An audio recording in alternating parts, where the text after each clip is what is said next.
Han,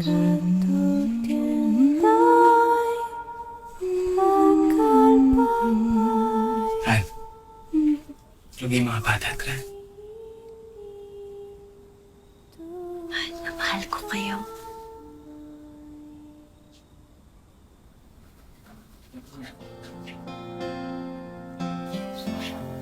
Tayo tayo.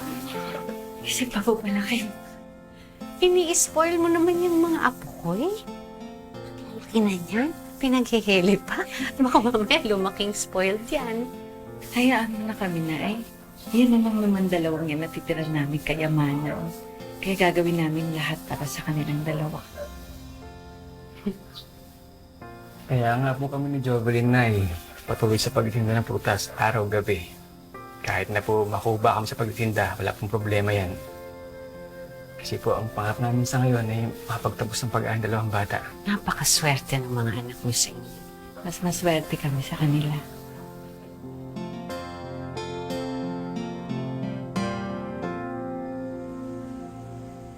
Kompleto na ba, Han?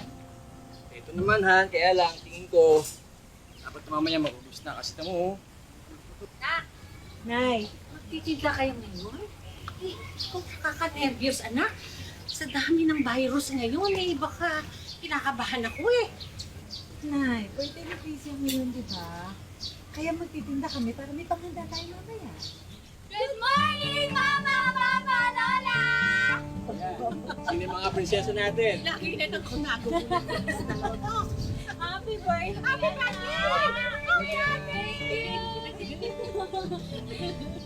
O siya, aalis na kami. Pagbubutihan namin ng pagtitinda para may panghanda tayo mamaya. Siyempre, may cake pa yan anak ha. Hindi mawala ang cake ha. Ay, wow! May cake si ate! Sana po chocolate! What the Kimberly! Hindi naman siya may birthday! Pero, ma, pa, kahit wala naman pong handa, sanay naman po ako eh. Basta magkakasama po tayo. Ano ba naman, anak? Kaya nga kami magtitindang mabuti. Kasi taon-taon na lang tayong walang handa. Anak, pag naubos to, promise namin sa'yo, mamaya pag-uwi namin, may handa tayo at cake. Dahil mamaya, magsiselebrate tayo, okay? Isang beses lang to. Happy birthday!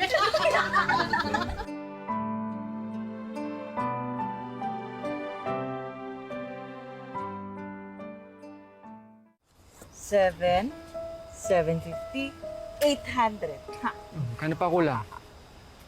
$200 na lang, Han. Konting benta pa. Makakabili na tayo ng panghanda at pang cake kay Christian. Pwede na ha. Kaya lang, iniisip ko kasi, ginabi tayo dito, di kaya magsara na yung bakery. Huwag kang mag-alalahan. Kinausap ko sila. Pinareserve ko na yung cake. At sabi ko sa kanila, umulan, lumindol, bumagyo man, darating tayo. At bibili natin yung cake kahit anong mangyari. Yes, Han. Ngayon, makakakain tayong cake. Makakalamsyan ko. Meron pa tayong pandesal. Naubos yung pandesal eh. Gusto mo, paying mo ng barya para bibili muna ako sa tindahan. Ano ka ba naman, Han? Hindi pwede. Hindi natin naman pwedeng galawin. Ano ka ba? Kulang pa nga to eh. Tsaka gutom lang to. Tubig lang katapat nito. Gutom ka, sigurado ka. Okay lang po. Importante, mabili natin yung cake. Bali, mamaya, kakain tayo yung sama-sama ng mga anak natin. Celebrate tayo.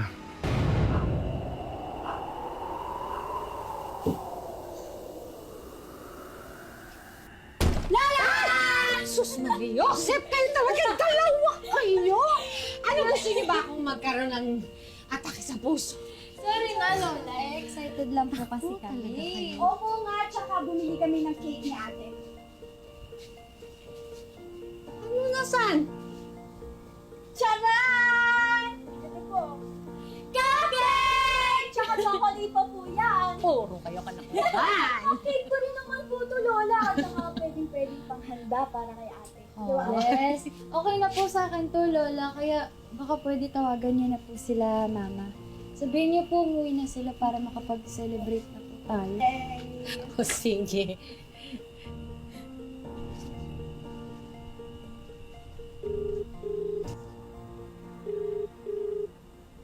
sumasagot eh. Baka may customer. Ay! Diyos ko.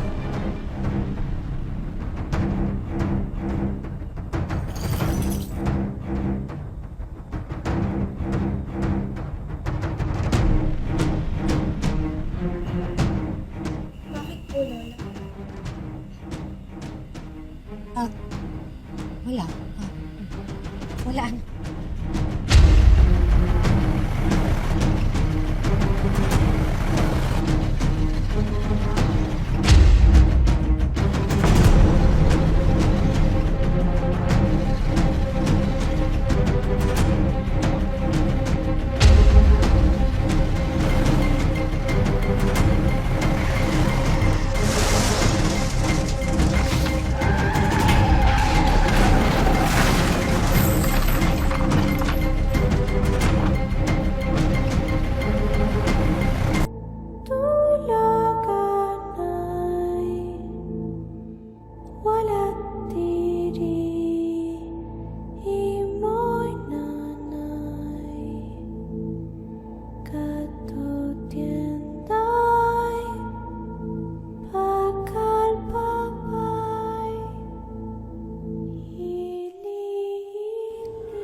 Wow!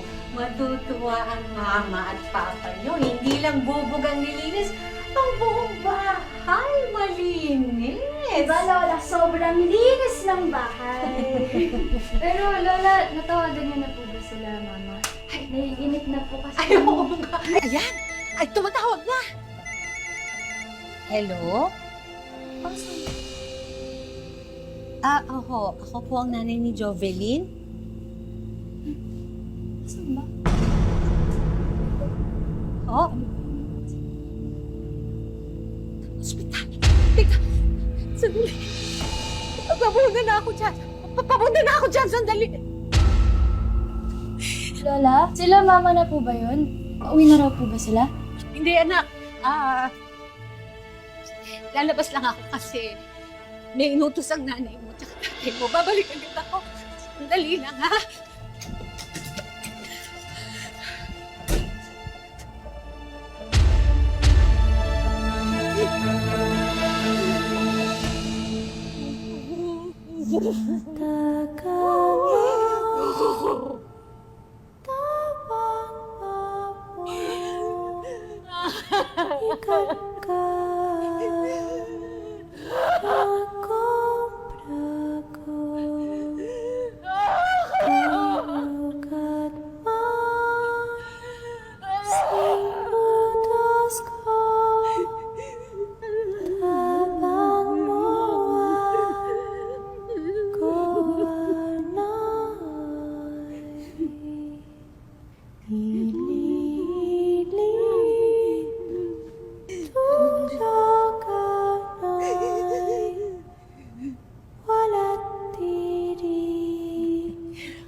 Ngayon lang ginabi ng ganito si Mama at Papa. Nakakabahan na ako. Baka may nangyari ng masama sa kanila. Uy, huwag ka nga mag-isip ng ganyan. Ano talaga, oh.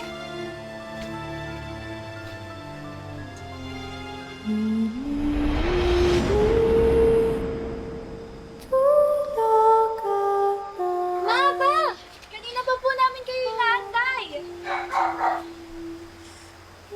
Pasensya na kayo, mga anak. Hindi namin nabili yung panghanda. Pati rin yung cake. Sorry kung hindi namin natupad. Hindi naman namin lahat. Talagang bilang namin sinayang mo anak. Pasensya mo kami. Ma, Pa, ano ba kayo? Diba, sabi ko naman po sa inyo, kahit wala po akong cake at handa, masaya pa rin po birthday ko. At saka po, nagawa naman po namin ng paraan yung cake ni ate eh. Kaya, hindi na po kayong malungkot. Ang mahalaga, nandito na po kayo. Ay nako, mabuti pa po, Mapa. Tignan na lang po natin yung binili namin cake. Tara po. Opo, tara po.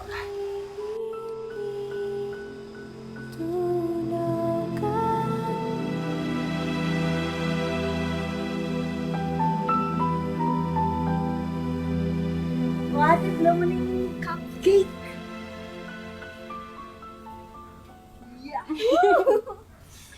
Mga anak, ano yung winish mo? Na hindi po tayo magkakahiwalay kahit ano pong mangyari. Bakit po kayo mukhang malungkot? Anak, mag-aaral kayong mabuti para magkaroon kayo ng magandang trabaho at para matupad niyo rin yung mga pangarap mo. Mga anak, kahit anong mangyari, nandito lang kami para sa inyo. Hindi namin kayo pababayaan. Tibahan. Tama ang mama niyo. Alagaan niyo mabuti ang lola, ha? Huwag kayong mag-aaway kasi dalawa na lang kayo eh. Dapat sa inyo magdadamayan at mamahalan.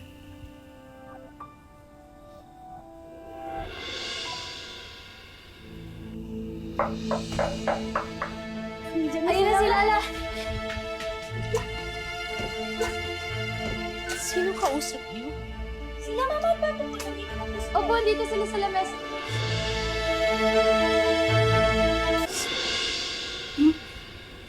Saan sila nagpunta? Nandito sila, Lola. Ma? Ah, baka nasa kusina. Oo, baka nasa kusina.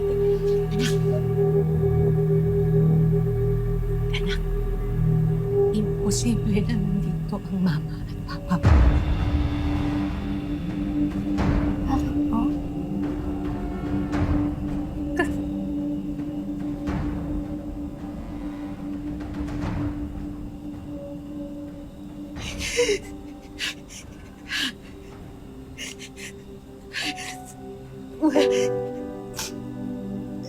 Wala na sila.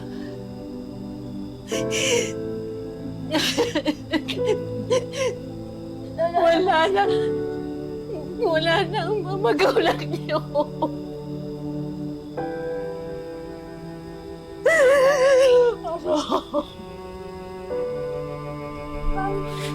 Nandiyan pa nga po kami kumakain. Nandito po sila kanina eh. Anak, galing ako sa ospital. Nasagasaan ng mama mo sa papa mo. Patay na sila! Patay na sila pareho! Hindi, nandito lang po sila kanina. Nandito lang po sila kanina. Nandito po sila kanina.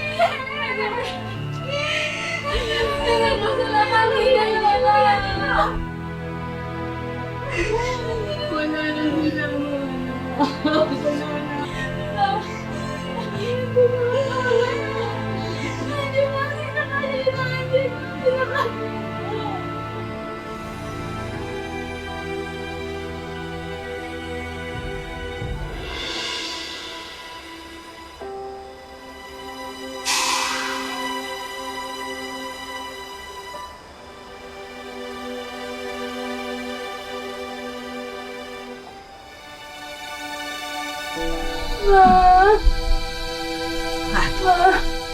Mga apo ko, Hana, magpahinga na kayo. Magpahinga na kayo. Inaayusan pa nila ang mama at saka ang papa niyo bukas. Makikita na natin. Sige na, mahiga na kayo. Sige na. Higa na.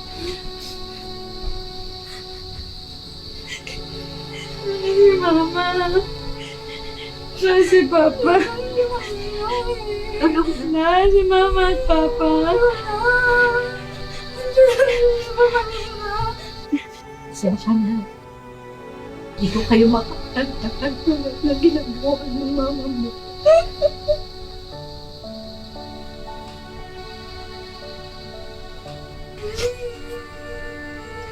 Tulog na. Dito. Matulog na. Matulog na.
Alan.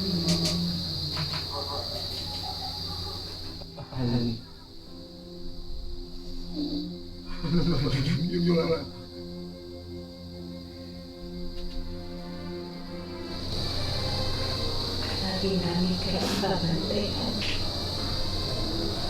Kahit alam mo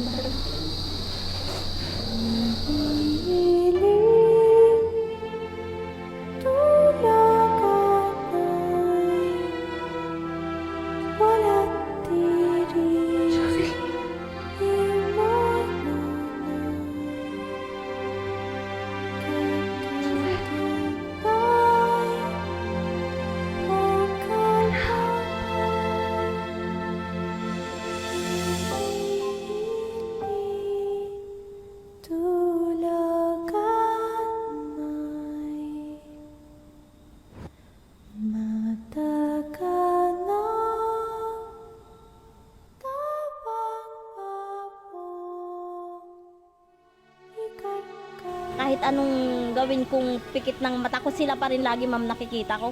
Talaga pong nagpaparamdam. Yung mama nila yun at saka papa nila halos parang binabantayan sila. Sundin ang loob mo dito sa lupa para nang sa langit. Bigyan niyo po kami ngayon ng aming kakanin sa araw-araw. Patawarin niyo po kami sa aming mga... Marami mang pangyayaring hindi maipaliwanag sina Lola Violeta. Iisa naman ang malinaw. Walang kasing sakit ang biglaang pagkawala ni na Jovelyn at Jover sa buhay nila. Ang hirap ma'am tanggapin lalo na sa katulad kong ina. Napakahirap ma'am mawala ng isang anak. Ang hirap i-describe yung nangyari po sa anak ko. Hindi mo siya ma'am makikilala. Dahil ibang-iba ang itsura niya ma'am. Dahil dun sa pagkakasagasan ni sa panaginip, hindi ko nakita na mangyayari yung ganong klaseng aksidente ma'am. At pagkamatay nila, nakita ko po kung paano nila alagaan ang kanilang mga anak. Sila po yung mga magulang na sobrang bait, sobrang masipag, maalalahanin sa mga anak. Kapag po nag-uusap kami nung anak ko, lagi niya po sinasabi na kahit mahirap lang, gusto ko maitaguyod namin yung mga anak ko. Sabi niya po sa akin, makatapos sila hanggang sa magkaroon sila ng magandang edukasyon. Yun lang daw po yung tanging pamana nilang maibibigay sa mga anak nila kahit mahirap lang po. Pero dahil wala na sina Jovelyn at Jover, araw-araw ngayong pinoproblema ni Lola Violeta kung paano niya maitataguyod ang mga apo. Talaga namang walang katumbas ang pagmamahal ni na Jovelyn at Jovel para sa mga anak nilang sina Krisha at Kimberly. Kaya naman tutuparin ng aming team ang mga naiwang wish ng mag-asawa para sa kanilang mga anak. Pero dahil sa umiiral na community quarantine ngayon, minabuti po ng aming team na hindi na papuntahin sina Lola Violeta at ang kanyang mga apo dito sa aming set. Ipapadala na lang namin sa kanila itong mga regalo namin para sa kanila.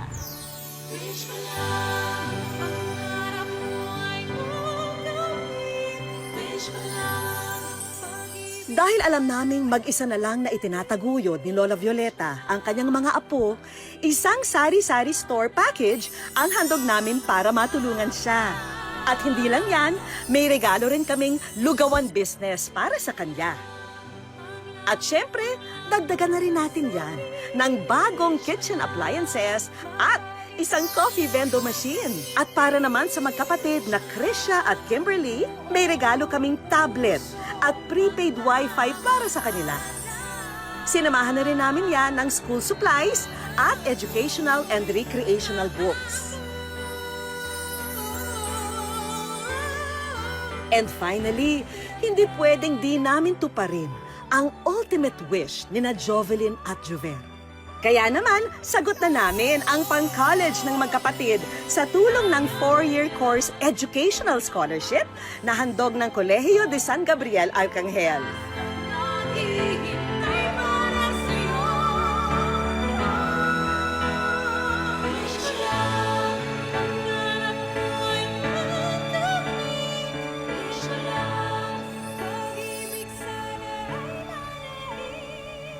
Hindi madali ang mag-move on mula sa isang trahedya.